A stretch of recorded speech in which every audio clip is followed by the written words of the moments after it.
अस्सलाम वालेकुम नाज़रीन, प्रोग्राम एक सवाल में खुश आमदीद। नाज़रीन, इस वक्त हुकूमत एक ऐसे मोड़ पर है जब वो दावा कर रही है कि वो अपनी मुद्दत यानी 5 साल पूरे करेगी, लेकिन अपोजिशन अपने दबाव बढ़ा रही है और इसके साथ साथ इस वक्त डील और ढील की बातें भी हो रही हैं। और ऐसे में जो हुकूमत के इत्तेहादी हैं वो भी अपनी पोजीशन वाज़ेह करते रहते हैं। उन्हीं में से एक एजाज़ुल हक साहब हैं जो मुस्लिम लीग ज़िया के सरबराह भी हैं, MNA भी हैं, और हुकूमत पर अपने तनकीद के जो तीर हैं वो भी निछावर करते रहते हैं और चलाते रहते हैं और मशवरे भी देते रहते हैं। एजाज साहब, आप हुकूमत के इत्तेहादी हैं और आप क्या समझते हैं और आप कहते रहते हैं कि हुकूमत डिलीवर नहीं कर रही, क्यों और किस बुनियाद पे आप ये कह रहे हैं सर? देखिए, एक तो इस वक्त मुल्क के अंदर जो है वो दहशतगर्दी की लहर है और हमारे दो सूबों के अंदर बहुत सी अनसर्टेनिटी है और बहुत से कुर्बानियाँ हमारी अफवाज और पैरा मिलिट्री ट्रूप्स दे रहे हैं, जिसके अंदर कोई सियासी इनपुट नज़र नहीं आ रहा। यानी अगर बलूचिस्तान में गड़बड़ है तो वज़ीर-ए-आज़म कोई बड़ा हादसा हो जाए तो वहाँ पे जाते हैं, उसके अलावा कोई पॉलिटिकल लोग जो है वो दौरा नहीं करते। और जब हमारे क्या कहते हैं वज़ीर दाखिला जाते हैं तो वो कहते हैं ये एक SHO की बात है। तो मतलब इस मामले को सीरियसली लिया जा रहा है और इसकी वजह से मुल्क के अंदर जो है वो जिस तरह से फॉरेन इन्वेस्टमेंट आनी चाहिए थी वो नहीं आ रही। इसकी वजह से हमारी एक्सपोर्ट में प्रॉब्लम आ रहा है, इसकी वजह से हम अपने एनर्जी के प्राइसेस जो है उसको ठीक नहीं कर सकते। तो बहुत सी वजूहत हैं जिसमें कि थोड़ा सा पुल अप करने की जरूरत है और टीम जो है वो एक जो नजर आ रहा है तो उसके अंदर वो पोजीशन नहीं है जो होनी चाहिए डिलीवर करने के लिए। हालांकि वज़ीर-ए-आज़म साहब खुद बहुत मेहनत कर रहे हैं, 12-12 घंटे 14-14 घंटे काम करते हैं, लेकिन जो 18वीं तरमीम के बाद इस वक्त हालात पैदा हुए हैं तो वज़ीर-ए-आज़म के इख्तियारात तो सिर्फ महदूद है इस्लामाबाद की हद तक। उसके बाहर तो फिर जब तक उनकी मर्जी का सूबा ना हो, जैसे पंजाब है या सिंध है या बलूचिस्तान है या APK है, तो फिर तो मतलब उसकी रेट ही हुकूमत की नहीं रहती। तो ये मामला जो है। फिर दूसरा ये कि हुकूमत ने अभी तक पेशरफ नहीं की थी, अब थोड़ी बहुत शुरू हो रही है कि लोकल बॉडीज के इलेक्शन करवाएं, उनको इख्तियारात दें, डिवॉल्व करें, ग्रास रूट लेवल पे जमहूरियत को लेकर जाएं ताकि एक आम आदमी तक को रसाई हो और उसकी दादरसी हो सके। सही। अच्छा सर, आप जो बात करते हैं और आप कह रहे हैं आपकी प्राइम मिनिस्टर साहब से बात होती है यकीनी तौर पे, तो प्राइम मिनिस्टर साहब सुन रहे हैं, उन्हें ये चैलेंज पता है और आपका ये तहफ़्फ़ुज़ात हैं उन तक बराह रास्त भी पहुंचे हैं क्या? देखिए, इतना इस हुकूमत के अंदर मुशावरत का जो है ना वो फुकदान है। आपस में चंद एक लोग या कोई किचन कैबिनेट हो तो मुझे मालूम नहीं है, लेकिन जो मेरे गुजरा है वो भी इसी तरह बात कर रहे होते हैं कि जी हमारी बातचीत जो है वो मुमकिन नहीं होती टाइमली। और हमसे तो जो कोलिशन पार्टनर्स हैं, मुझे नहीं पता बाकियों के बारे में, लेकिन कभी ऐसा नहीं हुआ कि बजट से पहले बुलाकर मुशावरत हुई हो या प्री बजट कोई गुफ्तगू की हो या कोई पार्लियामेंट्री पार्टीज को बुलाकर बजट के बारे में ब्रीफिंग दी हो। तो ये एक फुकदान नज़र आ रहा है मुझे। और दूसरा ये है कि जी ये तरीक़ाकार ऐसा बन गया है कि हुकूमतें जो है ना वो ज़्यादातर आउटसोर्स कर देते हैं मामलात को, तो फिर इस्टेब्लिशमेंट को सारे मामला देखने पड़ते हैं, चाहे वो सिक्योरिटी के हों, चाहे वो फाइनेंशियल हों, चाहे वो लॉ एंड ऑर्डर के हों। तो इस तरह फिर हुकूमत की जो अपनी साख है वो उसको नुकसान पहुंचता है। तो हुकूमत को चाहिए कि थोड़ा सा गेयर अप करे, लोगों तक पहुंचे, लोगों की दादरसी करें और कोशिश करें कि हमारे जो इकॉनमी है उसको बेहतरी की तरफ ले जाने की कोशिश। से आपने कहा कि मुशावरत का फुकदान है और इत्तेहादियों से बात नहीं हो रही, तो फिर ये हुकूमत कैसे चल रही है अगर इत्तेहादियों के साथ भी बात नहीं हो रही और अहम चीज़ों पे उनसे मुशावरत नहीं हो रही? तो सर ये मैंने कहा ना कि कोई किचन कैबिनेट होगी जहाँ पे मुशावरत होती होगी, जिसके बारे में मैं तो कह नहीं सकता क्योंकि मुझे मालूमात नहीं है।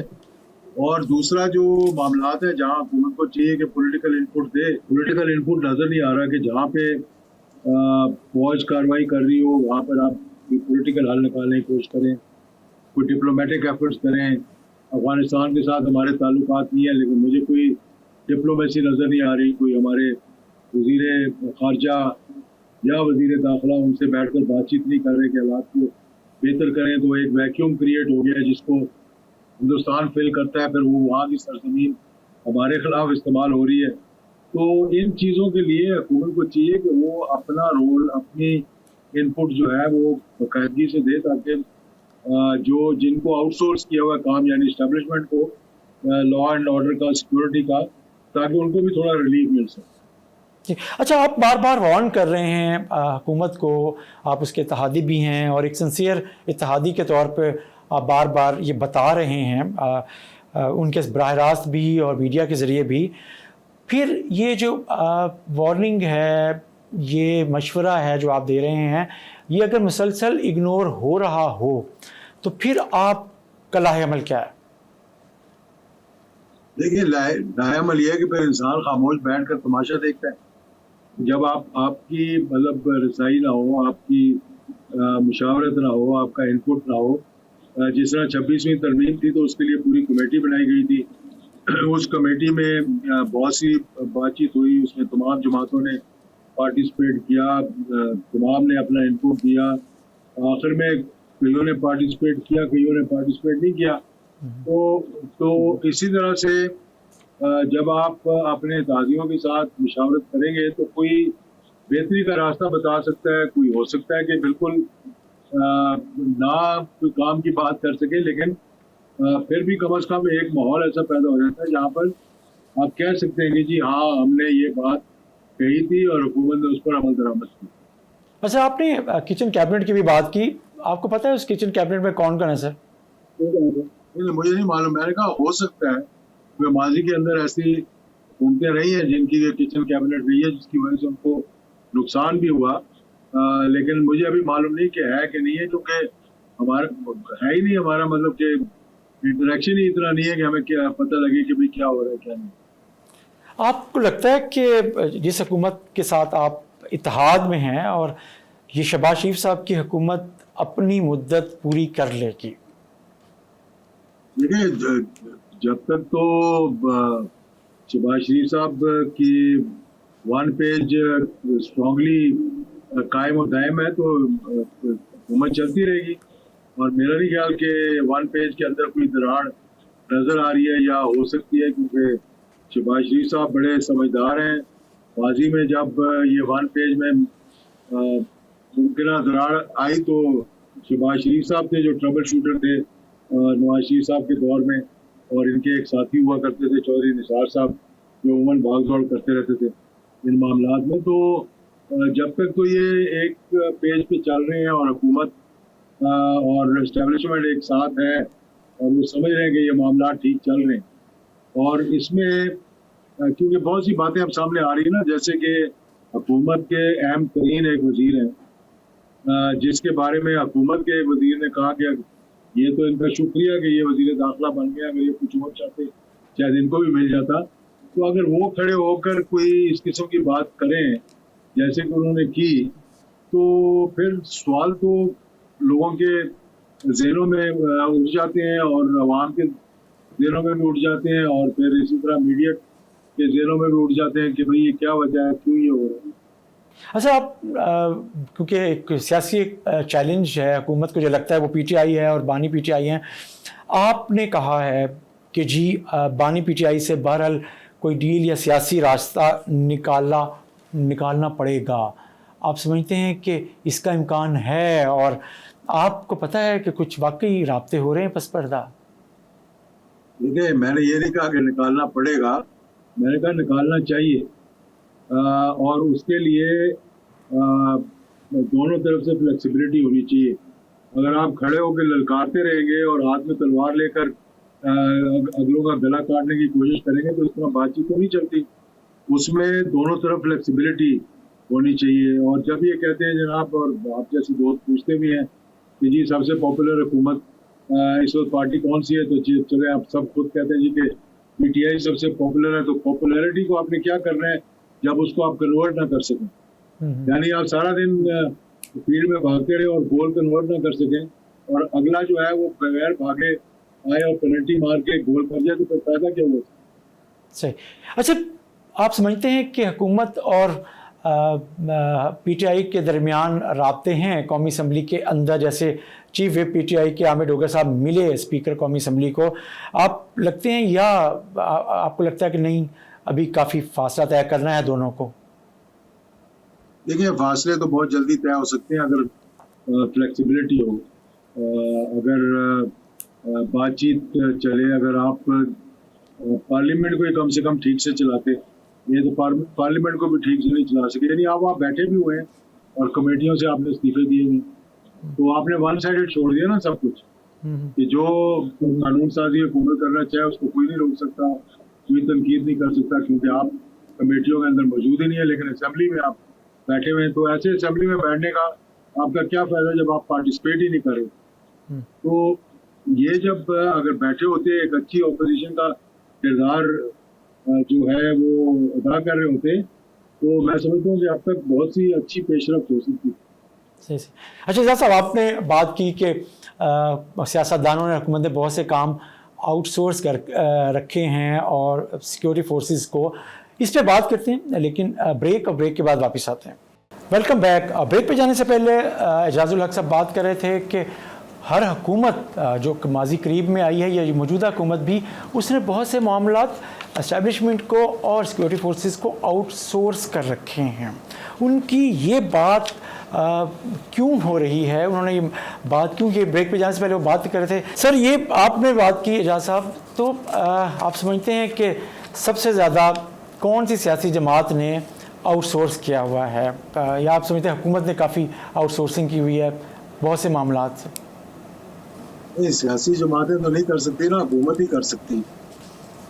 और आप देख रहे हैं, ये अभी से नहीं है, ये खान साहब के तो पीटीआई की हुकूमत में भी यही नज़र आ रहा था कि आपको इस्टेब्लिशमेंट को या चीफ आर्मी स्टाफ को जाकर आपकी डिप्लोमेटिक लेवल पर भी खेलना पड़ता है, आपके फाइनेंशियल लेवल पर भी खेलना होता है, आपके रोल ओवर्स वगैरह जो होते हैं, या आपको जब पैसा चाहिए होता है, अगर हुकूमतों से बात करनी होती है, तो भी आपसे ज़्यादा आपके जहाँ पे आपने आउटसोर्स किया हुआ वो जाके ये काम करते हैं। और फिर इंटरनली भी अगर आप देखें तो जितने मेरे इल्म में जो है कि जितने बिजनेसमैन मुल्क के अंदर हैं या जिनको मसाइल पैदा हो रहे हैं, उनको अगर आप जाकर कहें जी हुकूमत से बात करो, कहते नहीं जी हमारी हुकूमत से नहीं, हमारी तो दूसरी तरफ इस्टेब्लिशमेंट से बात करवाएं, क्योंकि अगर हमें कोई गारंटी देगा, अगर कोई हमारा दादरसी करेगा तो वहीं से हो सकती है। तो ये जब माहौल इस किस्म का खुद पैदा कर दिया हो, और ये अभी से नहीं हो रहा, ये पीटीआई की हुकूमत में भी गिनती से लेकर और मतलब आपके फाइनेंशियल मसाइल तक और डिप्लोमेसी तक वो भी उन्होंने आउटसोर्स किया हुआ था, और अभी मामला जो है वो तकरीबन उसी तरह से चल रहा है। सही। अच्छा, आपने पीटीआई के दौरे हुकूमत की भी बात की, आप अब भी शहबाज शरीफ साहब के दौरे हुकूमत की भी बात भी कर रहे हैं। सबसे ज़्यादा इन्हासार दोनों हुकूमतों में से किसने किया है सिक्योरिटी फोर्स इस्टेब्लिशमेंट पे, किस हुकूमत ने? नहीं, मतलब देखिए दोनों हुकूमतों ने किया हुआ है। ये जितनी हुकूमतें मुल्क के अंदर आती हैं माशाल्लाह किसी न किसी तरीके से तो उनके साथ बातचीत कर गुफ्तगू करके तरीक़ाकार निकाल कर आती है ना। कौन सा ये अभी बात करते हैं जनाब के 24 के इलेक्शन ठीक नहीं हुए, तो मुझे बताएंगे कौन सा इलेक्शन ठीक हुआ, हालांकि ठीक हुए थे। मतलब ये एक शोशा छोड़ने वाली बात होती है, फिर सारे बोलना शुरू कर देते हैं कि जी ऐसा हुआ ऐसा हुआ ऐसा हुआ। तो बात यह है कि जब हुकूमतें खुद या सियासतदान खुद अपने पैरों पर खड़े नहीं होंगे, अपने आप पर इन्हिसार नहीं करेंगे, मैं ये नहीं कहता कि किसी से लड़ाई करें, लेकिन कम से कम आप ये तो बताएं ना जी कि मैं जिस पोजीशन में हम हैं, हम इस काबिल हैं कि हम कुछ करके दिखाएं मुल्क को। सही। अच्छा सर, अभी इस हुकूमत ने तो एक बड़ा काम किया है, मक्का मुआहिदा जो पाकिस्तान, सऊदी अरब और तुर्किया के दरमियान में हुआ, और ज़ाहिर है उसमें पाकिस्तान की इस्टेब्लिशमेंट का भी एक बड़ा रोल है। और आप इस मुआहिदे को कैसे देखते हैं, हुकूमत के इस इनिशिएटिव को और इसमें शामिल होने को कैसे देखते हैं? और पाकिस्तान की फ़ौज की कॉम्पिटेंसी को जिस अंदाज़ में तस्लीम किया जा रहा है रीजनल सतह पर भी, अब दुनिया में तो पहले भी माना जा रहा था, अब रीजनल सतह पर भी उसका हिस्सा ही है रीजन भी, तो इसको, इस मक्का माहिदा को आप कैसे देखते हैं, हुकूमत, इस्टेब्लिशमेंट और फ्यूचर इस एरिए में, इस रीजन में? देखिए, मैं समझता हूँ कि ये एक अच्छी पेशरफ्त है। कम से कम 3 ममालिक को तो ख्याल आया, और इसका जो इनिशिएटिव है वो पाकिस्तान का उसमें बहुत बड़ा किरदार है कि तुर्की को भी बीच में शामिल करना, और सऊदी अरेबिया के साथ तो पाकिस्तान का 1980 से 81 से माहिदा चलता आ रहा है, डिफेंस पैक्ट चलता आ रहा है। उसको ज़रा रीमॉडिफाई कर दिया कि जी आप पर हमला, हमारे पर, हम पर हमला होगा। उसके बाद टर्की बीच में शामिल हो गया, और मैं उम्मीद कर रहा हूँ कि इसके अंदर दीगर इस्लामी ममालिक भी, जैसे मिस्र हो गया, उर्दन हो गया, आहिस्ता आहिस्ता वो भी शामिल होंगे। और इसका मसला ये कि ये नहीं कहना जी कि आप पर हमला, हम पर हमला, ये कहना जी कि किसी मुसलमान पर, मुल्क पर हमला होगा तो हम पर हमला होगा। यानी मेरा कहने का मकसद ये है कि जो कुछ गाजा के अंदर हुआ, जो जेनोसाइड वहाँ पे कमिट हुआ, जो रियासती दहशतगर्दी वहाँ पर हुई, जिस तरह से लोगों को बेदर्दी से, बच्चों को, बूढ़ों को, ख़वातीन को शहीद किया गया, तो कोई मुस्लिम ममालिक जो है उसकी आवाज़ नहीं निकली। और अगर अब भी आप खामोशी से ये तमाशा देखते रहेंगे तो फिर तो ऐसे फैक्ट का मुझे नहीं कोई फ़ायदा नज़र आ रहा, जब तक कि आप ये ना कह सकें यार कि हम तमाम मुसलमान ममालिक को, जहाँ भी मुसलमानों को तकलीफ होगी, कम से कम हम, मैं ये नहीं कह रहा जंग करें, आप कम से कम आवाज़ तो उठाएं अपनी, कम से कम हर फोरम पे जाके बात करें। और बहुत से और तरीके हो सकते हैं बजाय इसके कि जंग करने के जिसमें आप सोचते हैं। और मैं हैरान नहीं होऊंगा क्योंकि कुछ अर्सा पहले, इस वक्त तो माहौल बहुत कशीदा है ना कि अमेरिका और ईरान की लड़ाई हो रही है, सैंक्शन लगे हुए हैं, इसराइल और ईरान की लड़ाई हो रही है, और ईरान के बारे में बहुत सी बातें की जा रही हैं। लेकिन चाइना ने एक किरदार अदा किया था जिसने सऊदी अरेबिया और ईरान को एक साथ ले आया था। तो ये, मैं आज कल की बात नहीं कर रहा, बल्कि दूर रस, यानी इन दी फोरसाइट में ये कह सकता हूँ कि हो सकता है कि ये ऐसा एक वायदा हो जिसमें बाद में ईरान भी शामिल हो जाए। अच्छा, आप समझते हैं कि नया सिक्योरिटी ब्लॉक है, अगर मैं आपकी बात से अखज़ करूँ तो ये इस खित्ते में नया सिक्योरिटी ब्लॉक है, आप समझते हैं? सिक्योरिटी ब्लॉक तो है ना, लेकिन किसी के मुखालिफ नहीं होना चाहिए, हिंदुस्तान को नहीं घबराना चाहिए। जिस तरह के उनके मीडिया पे आजकल बहुत सा शोर शराबा हो रहा है कि ये क्यों हो रहा है और कैसे हो रहा है, और ये क्या हमारे खिलाफ है, किसी के खिलाफ कोई थ्रेट नहीं। ये थोड़ा सा शुक्रिया अमेरिका और इजराइल का कि उन्होंने ईरान के साथ पंगा लिया और ईरान ने खड़े होकर दिखा दिया कि नहीं, हम भी खड़े हो सकते हैं। तो हर किसी को ये ख्याल आया कि हमें अपनी सिक्योरिटी के बारे में सोचना चाहिए, और अमेरिका जिसकी वहाँ बेसिस थी, हर इन ममालिक के अंदर जो इकट्ठे हो रहे हैं कि वो हमें नहीं बचा सका, तो हमें आपस में कुछ करना पड़ेगा, और ये उसका नतीजा। सही सही। अच्छा, आप समझते हैं कि पाकिस्तान के लिए इस मुआहदे की असल कामयाबी क्या है? ये पाकिस्तान के लिए तो, पाकिस्तान तो माशाल्लाह 10 मई के बाद और एक नुमाया पोजीशन आ गई है। अब उसको हम कैसे कन्वर्ट करते हैं, उसके बाद फिर ये जो ट्रायलैटरल मुआहदा हुआ है वहाँ पर, तो पाकिस्तान इस वक्त हर किसी की ज़ुबान पर, यानी दुनिया के किसी भी मुल्क में चले जाएँ तो पाकिस्तान को अब बहुत अच्छी तरह पहचान गए हैं कि ये एक ताकतवर मुल्क है, ये एक रिस्पॉन्सिबल न्यूक्लियर मुल्क है, और इससे बात करना हमारे मुफाद में है। और ख़ास तौर पर पाकिस्तान चाइना की जो आपस में कोऑपरेशन है, उसकी वजह से हम वहाँ तक पहुँचे। अच्छा, आप, हम पहले जो सियासत पे बात कर रहे थे, 1 पेज की बात कर रहे थे, सियासतदानों और हुक्मरानों की जो सिक्योरिटी इदारों पे, इस्टेब्लिशमेंट पे जो एक बोझ है उस पर भी बात कर रहे थे कि डाला जाता है गवर्नेंस के वाले से। अच्छा साहब, आपने नवाज शरीफ साहब के साथ काम किया है, आपने परवेज़ मुशर्रफ साहब के साथ काम किया है, आपने बानी PTI के साथ काम किया है, आप शहबाज शरीफ साहब के साथ काम कर रहे हैं। सबसे मुश्किल सियासी साथी आपका कौन सा है? देखिए, बात यह है कि बानी PTI के साथ तो मैंने काम नहीं किया, लेकिन उनकी हुकूमत के बिल्कुल आखिर में 3.5 साल मैंने उनसे कोई रब्ता नहीं किया था जब वो हुकूमत में थे। तो उसके बाद जो है वो मुलाकात हुई, जब आखिरी दिनों में वो मुश्किल में थे तो बातचीत हुई। देखिए, जो काम करने का अगर एक वज़ीर की हैसियत से आप उससे पूछे ना, तो सबसे ज़्यादा जो मैं कंफर्टेबल था और मैं को डिलीवर कर सकता था, वो जनरल परवेज़ मुशर्रफ के ज़माने में। वो मोहतरम अल्लाह ताला उनको जन्नत नसीब करे, ज़फ़रुल्लाह जमाली के साथ काम करने का मज़ा आया, शौकत अज़ीज़ के साथ काम करने का मज़ा आया, क्योंकि वो एक प्रोफेशनल तरीके से, मकसद मेरा कहने का ये है कि डेलीगेट करते थे अथॉरिटी। अमूमन हुकूमतें जो है ना वो डेलीगेट नहीं करती, वो ये नहीं देखना चाहती कि कोई एक वज़ीर जो है वो अच्छा काम करके नुमाया होकर सामने आ जाए, वो हमेशा टांगे खींचते रहते हैं उसकी, और इसीलिए ना वो डिलीवर कर सकता है ना मुल्क आगे जा सकता है। तो अगर आप उस पीरियड को देखें जिसमें कि लोकल बॉडीज़ के इलेक्शन भी हुए, जिसमें रेवोल्यूशन भी हुई, जिसमें एक अच्छा मसवदा लोकल बॉडीज़ का बनाया गया, जिसमें से फिर सियासतदानों ने उसमें से रूल निकाल के ढांचा छोड़ दिया।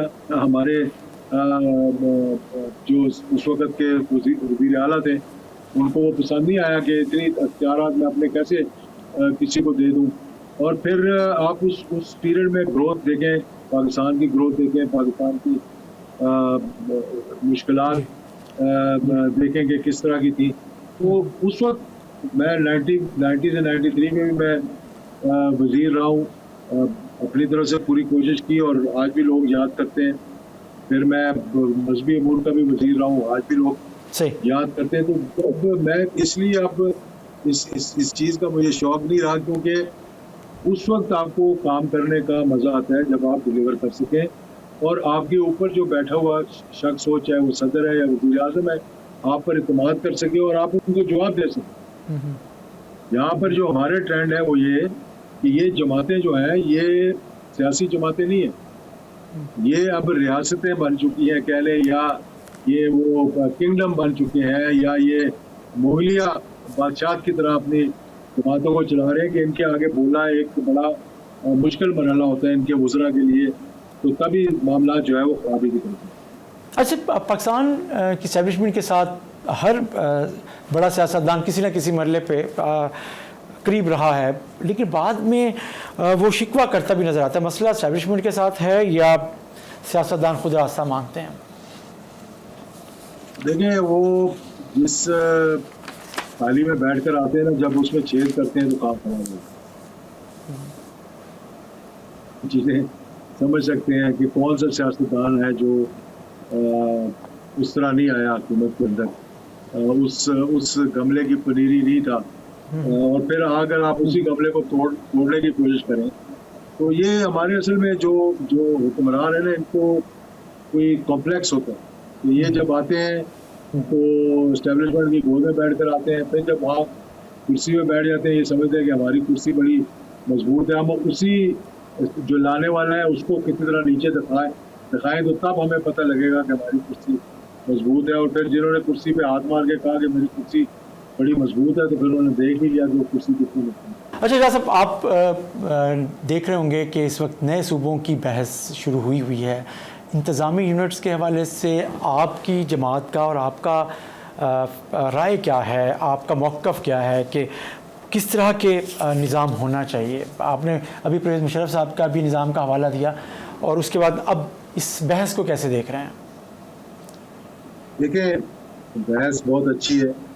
ये आज से नहीं, 1983 से जनरल शरीफ के ज़माने से ये बहस जो है वो चल रही है। जब 9 सूबों की बात आई थी, 2 खैबर पख्तूनख्वा में, 3 पंजाब में और 2 सिंध में और 2 बलूचिस्तान में, ये उस वक्त की ये बहस जो है ये चल रही है। फिर इसको आगे ले जाया गया, लेकिन इख्तियारात जो है वो, मैंने कहा ना कि यहाँ पर सल्तनतें हैं, यहाँ पर हुकूमतें नहीं हैं।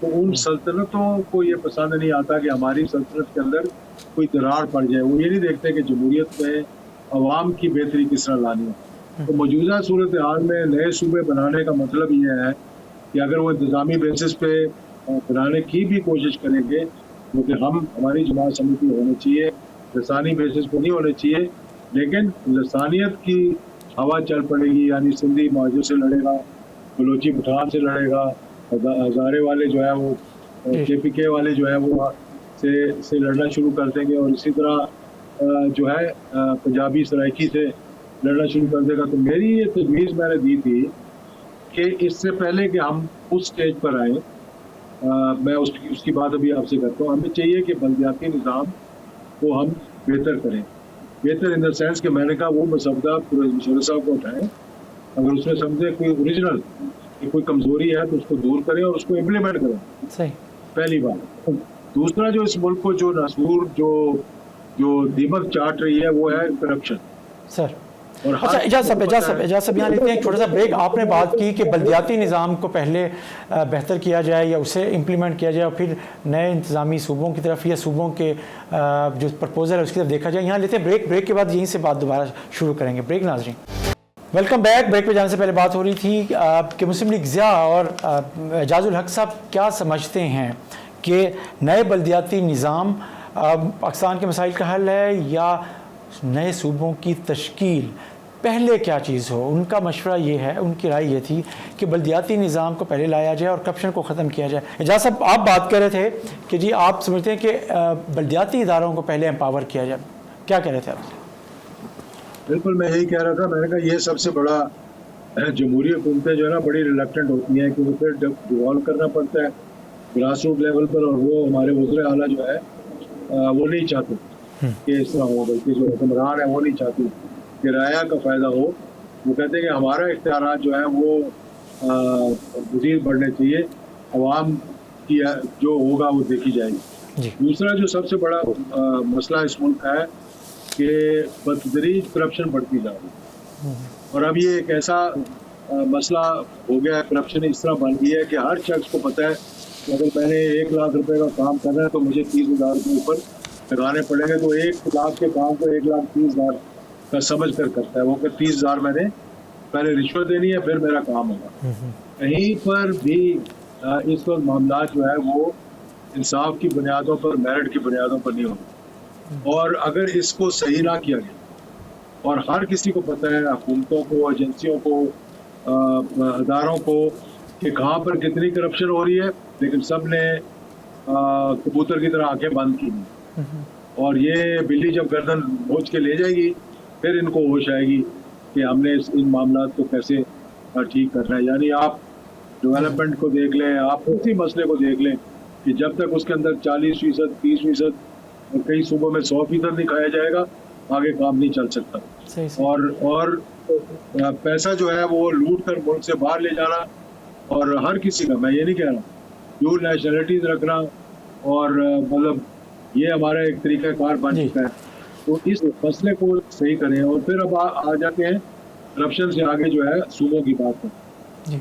सूबों पे बहुत बड़ी ये मतलब जमहूरी हुकूमतों के अंदर मुझे नहीं नज़र आ रहा कि डेमोक्रेसी के अंदर ये हमारी मौजूदा हुक्मरान जो है वो इस बात पर एग्री करेंगे। लेकिन मैंने ये तजवीज़ दी है कि आप इंतजामी यूनिट्स बनाएं, यानी डिविजनल लेवल पर, और वज़ीर आला जो है ना उसको रहना दीजिए बैठा हो, ताकि उसको तसल्ली रहे कि जी मेरी राय जो है ना वो मेरे काबू में है और मेरी इख्तियारात जो है वो कम नहीं किए गए, बल्कि इंतजामी यूनिट बनाए गए हैं जो कि वहाँ पर मामला को देखें। लेकिन ज़्यादा इंतजामी यूनिट बनाने से ये ना हो कि करप्शन को तो आप काबू कर नहीं सके तो मज़ीद करप्शन शुरू हो।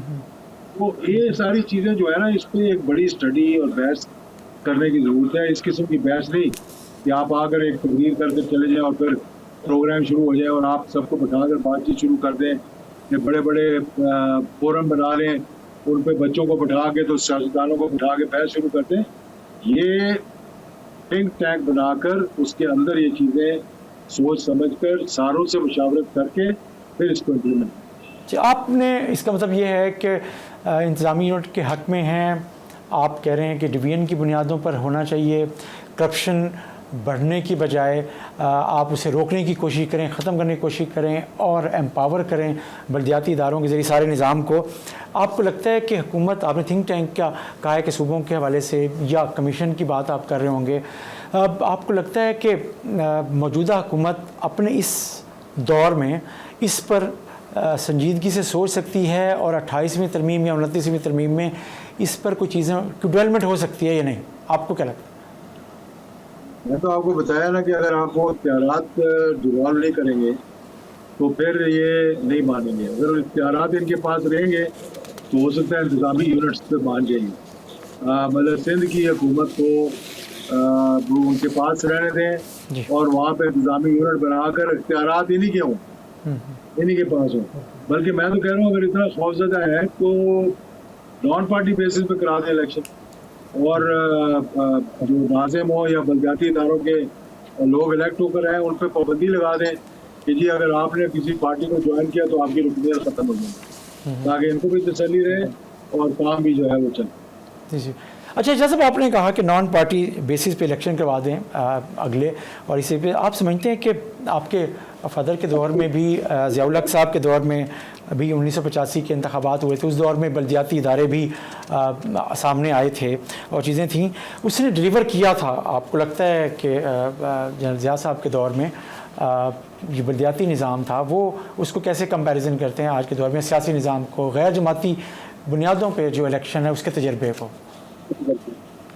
देखिए मैं तो जो, क्योंकि मैं खुद उसका हिस्सा नहीं था, लेकिन जिन लोगों से मेरी बातचीत हुई है और वही पनीरी जो है आज पार्लियामेंटों में भी बैठी हुई है या उनके बच्चे बैठे हुए हैं, उससे बाहर तो हम निकले नहीं अभी तक। यानी जितने इख्तियारात उस वक्त थे इनके पास, और ख़ास तौर पर ये हमेशा मार्शल लॉ के दौरान होता ही है कि बलदियाती इलेक्शन करवाए जाते हैं और डिवॉल्व किया जाता है और आवाम जो है फिर मुतमईन होकर बैठी रहती है। यही मुशर्रफ साहब के ज़माने में हुआ जब इलेक्शन हुए, और मैं इसीलिए कहता हूँ कि उनका मसवदा निकाल कर देखें और ओरिजिनल फॉर्म में निकाल कर देखें, वो नहीं जिसमें से रूह निकाल दी गई थी और ढांचा छोड़ दिया गया।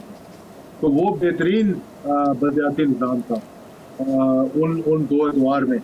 उसके बाद से मैंने नहीं देखा अपने 38 साल की सियासी ज़िंदगी के अंदर के कहीं मैंने देखा हो कि हम जमहूरी हुकूमतों के अंदर ऐसे बलदियाती इलेक्शंस करवाएं। फिर ये होता है जनाब के पार्टियां जो है वो अपनी मर्जी के लोगों को लाने के लिए, जैसे कि सिंध में अगर आप आज फ्री एंड फेयर इलेक्शंस करवा दें तो आपका ख्याल है कि ये बलदियाती वहाँ पर जो अदारा है क्या वो पीपल्स पार्टी के पास होगा? कभी भी नहीं होगा पीपल्स पार्टी के पास। अच्छा, आपने 38 बरस की बात की एजाज साहब, आपके वालिद की बरसी भी आ रही है 17 अगस्त को, तो आप ज़ियाउल हक साहब को अपने वालिद के तौर पे ज़्यादा याद करते हैं या एक सियासतदान के तौर पे 17 अगस्त को? जी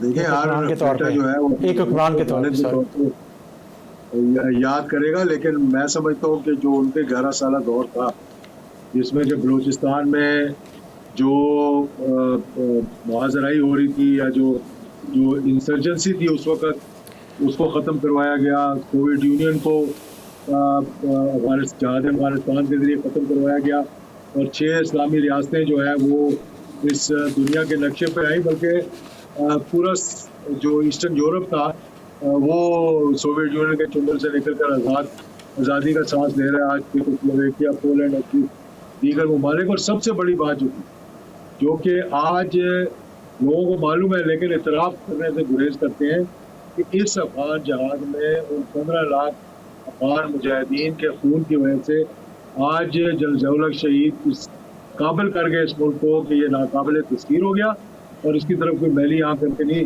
देख सकता कि उन्होंने न्यूक्लियर प्रोग्राम जो जुल्फ़िकार अली भुट्टो साहब के ज़माने में एक छोटी सी लेबॉर्ट्री थी उसको पाया तकमील तक पहुँचा के कोल्ड टेस्ट करके जागी के टनल्स बना के इस मुल्क को इस काबिल कर गए कि वो 28 मई 1998 को धमाके करके पूरी दुनिया को बावर करवा सकती कि हम न्यूक्लियर मुल्क है और सबने आपको एक्सेप्ट किया। ये शहीद का सबसे बड़ा मकसद था।